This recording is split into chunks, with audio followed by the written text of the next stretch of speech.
Today, the latest weapons, coupled with the fighting skill of the American soldier, stand ready, on the alert all over the world to defend this country, you, the American people, against aggression.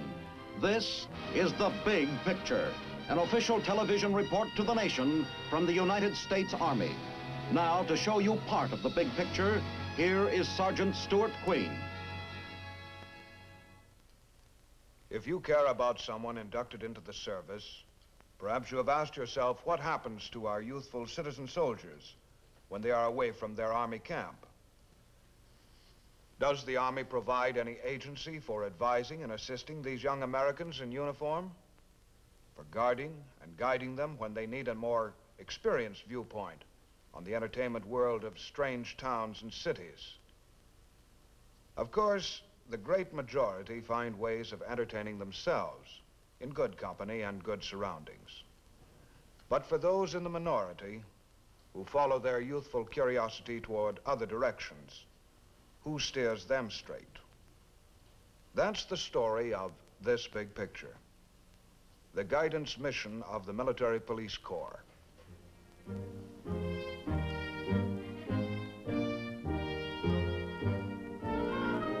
These two young men are dressing for an important assignment. Until recently, they were civilians, untrained, untested, undecided. Now they have under their stout leather belts a solid background of indoctrination in the psychology of handling men, and of handling them with understanding, consideration, courtesy, and firmness. These youthful servicemen are members of the Army's Military Police Corps, and the greater part of their period of service in the Army will be devoted to advising, assisting, and protecting their fellow soldiers. Perhaps you have seen military policemen like these on foot patrol or on motor patrol in an American town.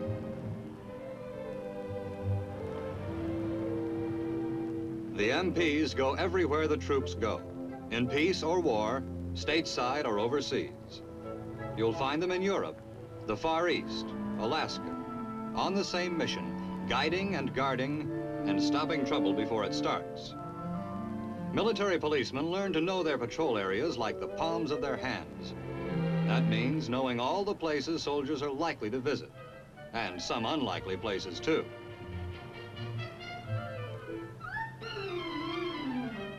The young MPs establish good working relations with the city policeman on their beat. Some cases will come under his sole jurisdiction. Also, he can tell them plenty about the trouble spots and what to watch for because he knows the city. He knows the business people in the district and those who need watching. He knows the jailbirds, the ex-convicts, the riffraff, both male and female, who may try to victimize soldiers.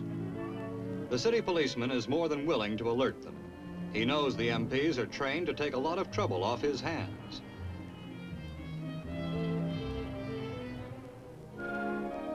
It's part of the military police routine to check public places, but they do it quietly. Some of the employees, like doormen and bellhops, may be good sources of information. A friendly acquaintance with them can be helpful.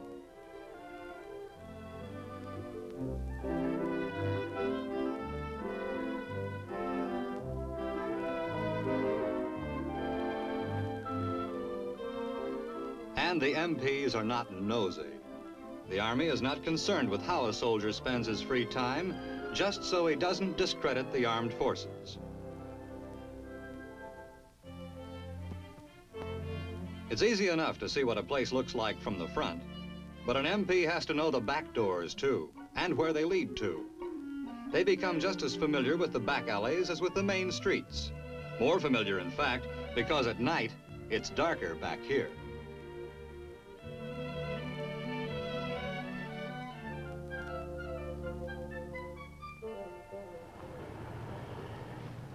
Hey, look at the patches. Second division, no less. Remember them, Joe? Oh, boy, do I. Hey, you guys got something to say about the second division? Yeah. We know their outfit from way back, don't we, Joe? Mm-hmm. Yeah? And just what do you know about our outfit? Should we tell them, Joe? Nah. Might hurt their feelings. Yeah. Come on, speak up. We want to hear this. Yeah. The MPs find that this sort of inter-outfit needling isn't too uncommon. So now they want to make something out of it. What do you say about that, Joe? Yeah. Look, you guys, if you're looking for a fight or something, Now they want to fight. You started the talking. If you feel Direct like interference by the MPs might have the wrong effect. Hey, take it easy, fellas. Take it easy. We was only needling you, little. Lay off, Phil, lay off. Okay, okay, but if you guys think you're going to start... No, we don't want no trouble. Come on, Joe, let's go. The MPs have learned the psychology of merely making themselves conspicuous.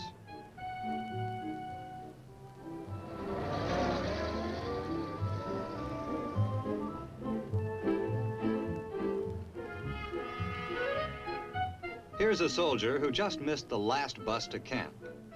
Technically, he's going to be AWOL unless he gets another ride. What to do? That's where the MP steps in.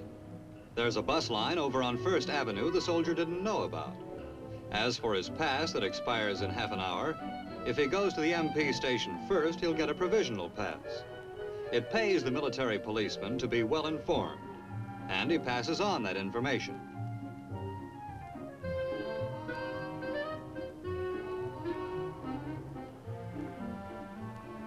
Take these two soldiers for another example. They're not out looking for trouble, but they've got into a part of town where trouble comes mighty easy.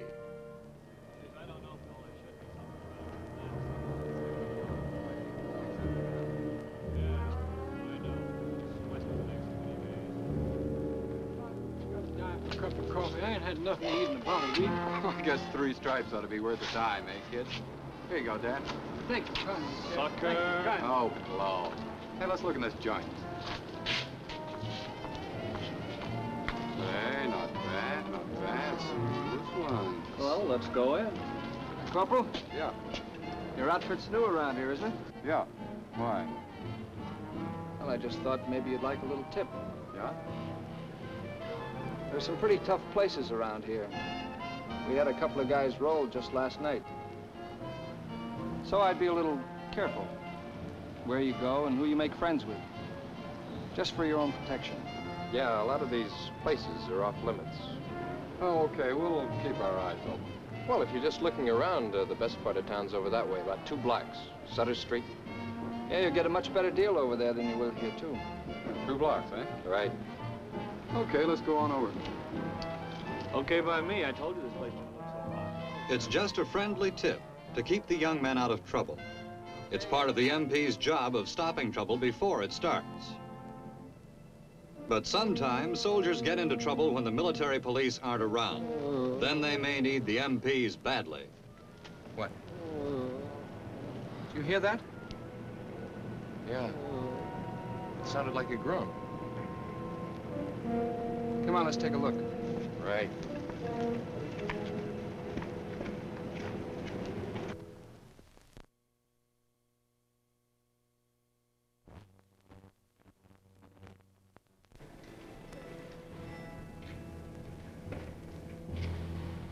You'll remember that the MPs reconnoitered this alley during the daytime. Now in the darkness, they're alert for a possible ambush. Notice how each man has been trained to hold his flashlight away from his body in case somebody aims at it. His right hand is free to grab his pistol. Hey, over here. It's a soldier. You better take a look down there and then come back and give me a hand.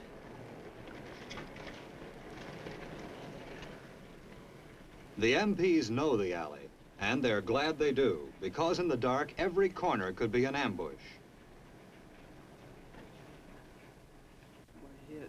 First aid is part of an MP's equipment and training, but only a medic can tell how badly hurt the soldier really is.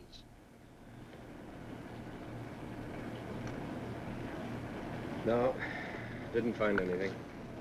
Okay. You better call the station and get an ambulance. Okay.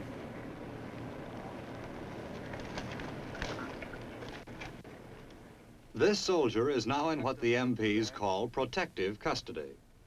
Their phone call to the station alerts the military police criminal investigators. It may be a case for the civil police, too, but the MP's first concern is for the soldier's welfare. You just take it easy until the ambulance gets here. You think you can talk enough to tell me your name? I'm Jim Foreman, B Company, 23rd. They get all the information they can as soon as they can. The man's identity first, name, outfit, and service number. They note the time and place they found him, his position on the ground, appearance, visible injuries. All these vital facts form the basis for their report. Okay, good. You think you can tell me a little bit about what happened? I met this girl in a bar over on 5th Street. On 5th Street? And we met a guy. Chances are this soldier has been rolled by professionals. The MP's report may help to catch the hoodlums before they can dump another GI in another alley.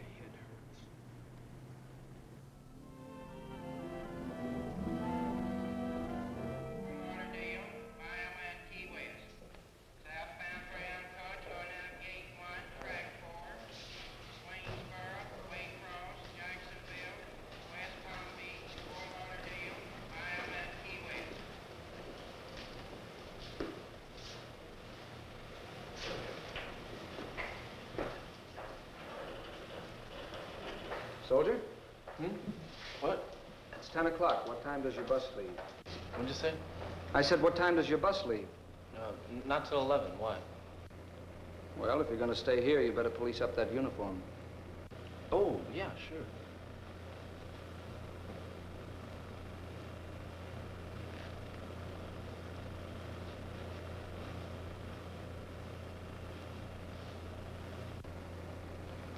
Fix up your sleeves, too.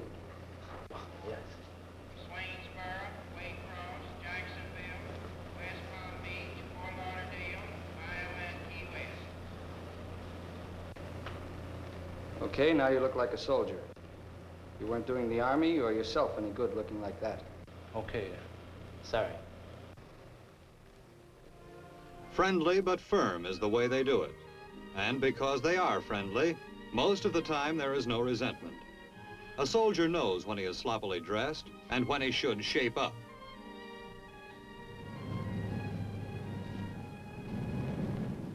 An important part of the MP's duty is apprehending AWOLs. These goof-offs come in all sizes and conditions, from the chronic gold brick to the green youngster who merely stayed home too long and now fears he'll be shot at sunrise.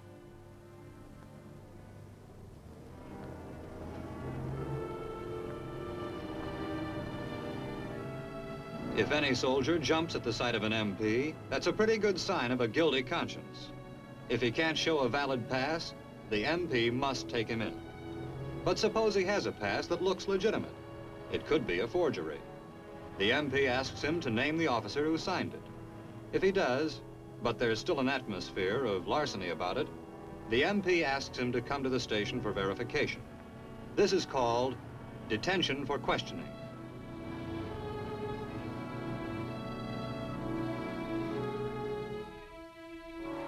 At the station, he'll empty his pockets for the desk sergeant. Maybe he's not trying to hide a thing, but then again, maybe there's one little pocket he'd just as soon keep closed.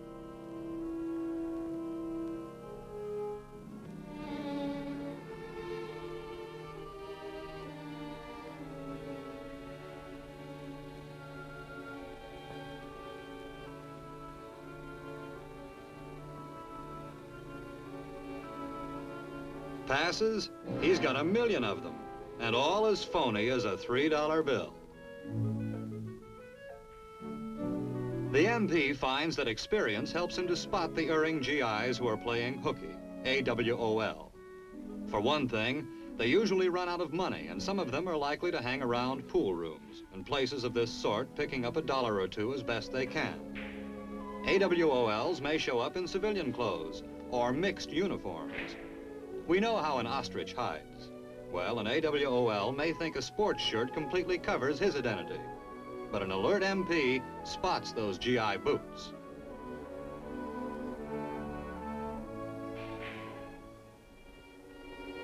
Absentees really wanted are posted on the bulletin board in the military police station, and every team checks names and faces before going on patrol.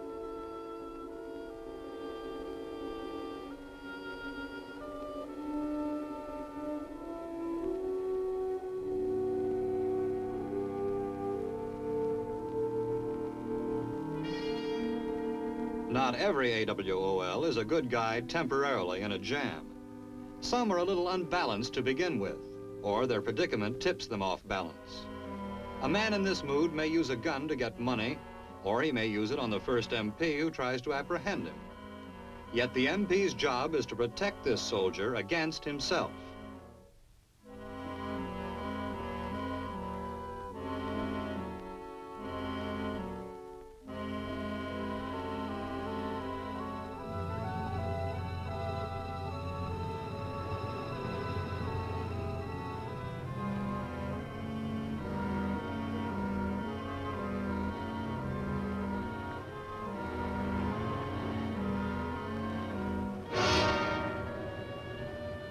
The MPs spotted the soldier in the doorway and saw his hand go to his middle as if ready to draw a weapon. By seemingly continuing their patrol, they give the fugitive a false sense of security.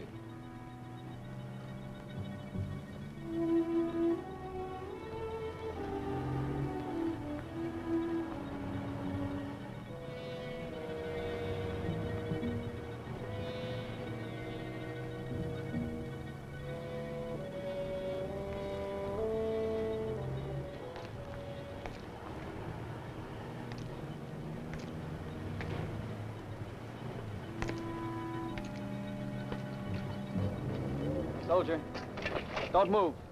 Keep your hands at your sides. All right, turn around, face the wall. Move over to the wall, move! All right, put your hands on the wall.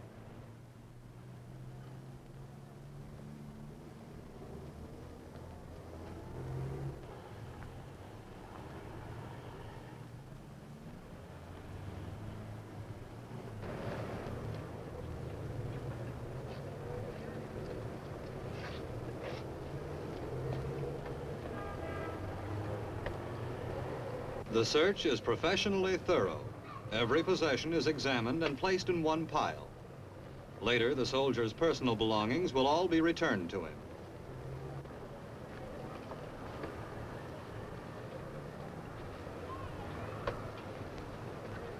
All right, put your right hand in the middle of your back. Palm out.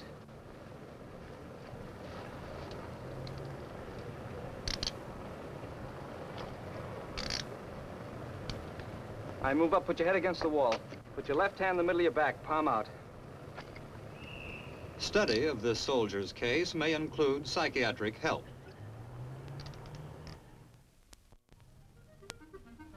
Another familiar sight to you near Army camps is the military police motor patrol, which extends the boundaries of the foot patrol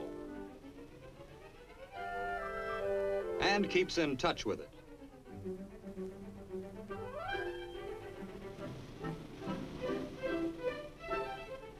And these men, through their up-to-date two-way radio, also keep in constant touch with the MP station. Here they receive instructions to investigate an accident involving a military vehicle.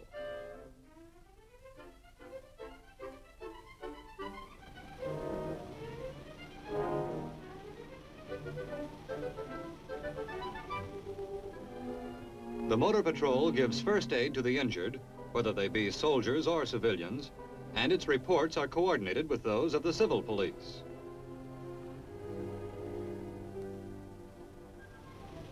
Every motor patrol practices courtesy on the road and consideration for others.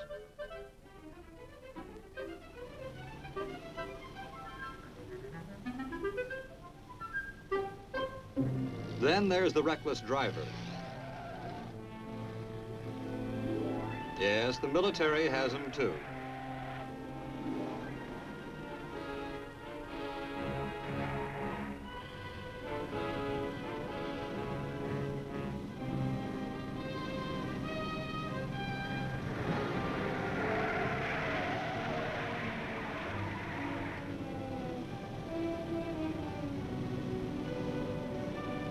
The motor patrolman operates on the idea that it's better to let the reckless driver get away than to cause an accident chasing him. But in most cases, he gets his man.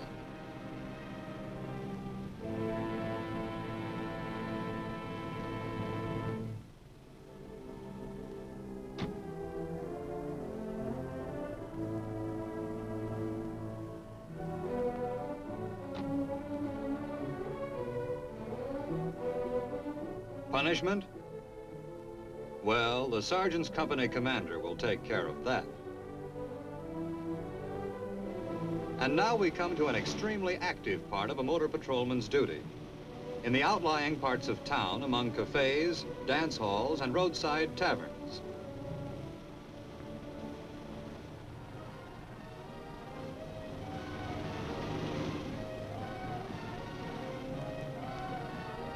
Of course, they let the station know where they are. They check all amusement places from time to time, especially at night and on weekends.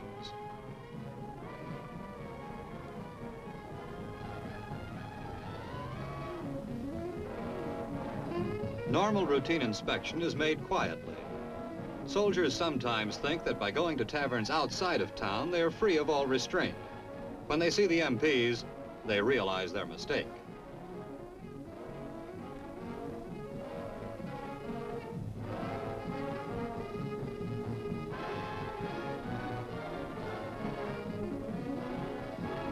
Also, the MP's visits make the proprietor realize his tavern is under observation. The MPs even give him their station's phone number.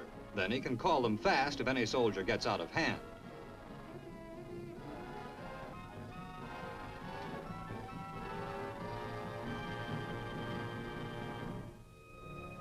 Because they know the town so well, the MPs frequently check certain resorts, especially on payday night.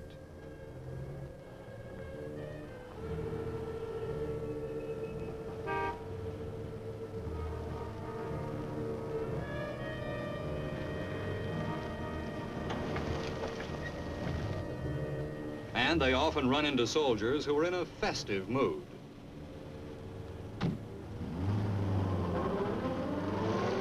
Nothing unusual about that, except that it's 11:30 p.m., when most soldiers are heading in the direction of the bus station to get back to camp. This taxi is heading in the opposite direction.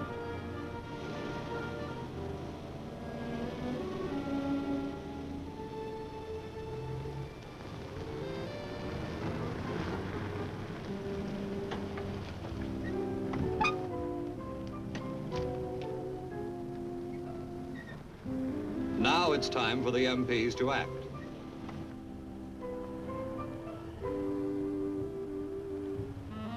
This roadhouse has been listed at camp as off-limits to all soldiers. Maybe they forgot to check the off-limits list before leaving camp.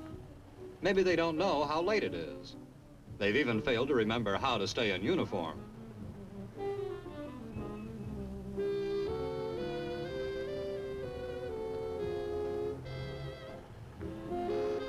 Anyway, it's a lot better to spoil their fun now than to have to pick them up for violations later on.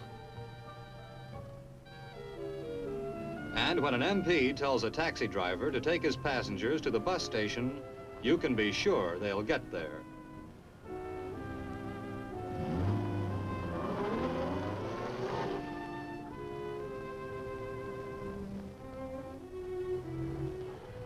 A military policeman's authority extends to officers as well as enlisted men.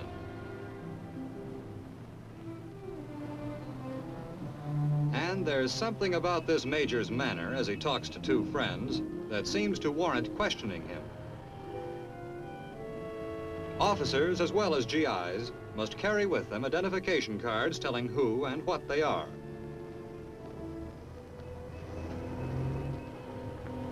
So, courteously, the MPs request a look at the major's papers. And also at the GI's credentials, which prove satisfactory. But the major protests that he has left his identification in his hotel room. That may be true, but the military police are not permitted to accept such an explanation. For all they know, this may be a civilian or soldier impersonating an officer.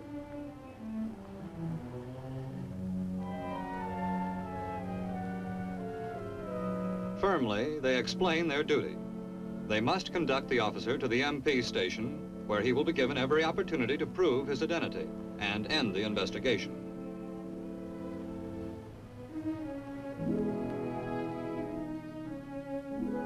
The MPs continue their patrol. Most of their attention is given to the type of entertainment place where a soldier may meet with trouble.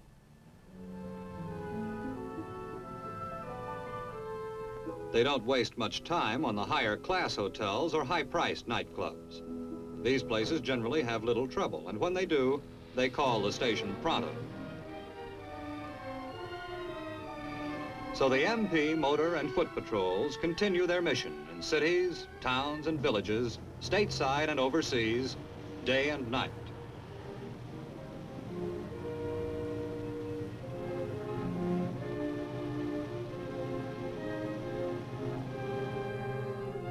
It's all part of the military policeman's duty toward his fellow soldiers, to assist and advise and protect them.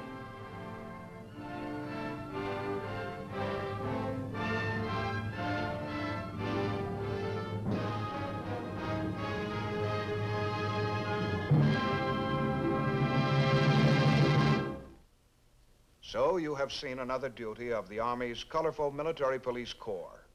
The rank and file of military policemen are only young soldiers like the men they serve, but selected for training in the self-discipline needed in order to become counselors for their fellow servicemen. They form a bright design in the Army's big picture. This is Sergeant Stuart Queen, inviting you to be with us again next week for another look at the big picture. The Big Picture is a weekly television report to the nation on the activities of the Army at home and overseas. Produced by the Signal Corps Pictorial Center. Presented by the United States Army in cooperation with this station. You too can be an important part of the Big Picture. You can proudly serve with the best equipped, the best trained, the best fighting team in the world today, the United States Army.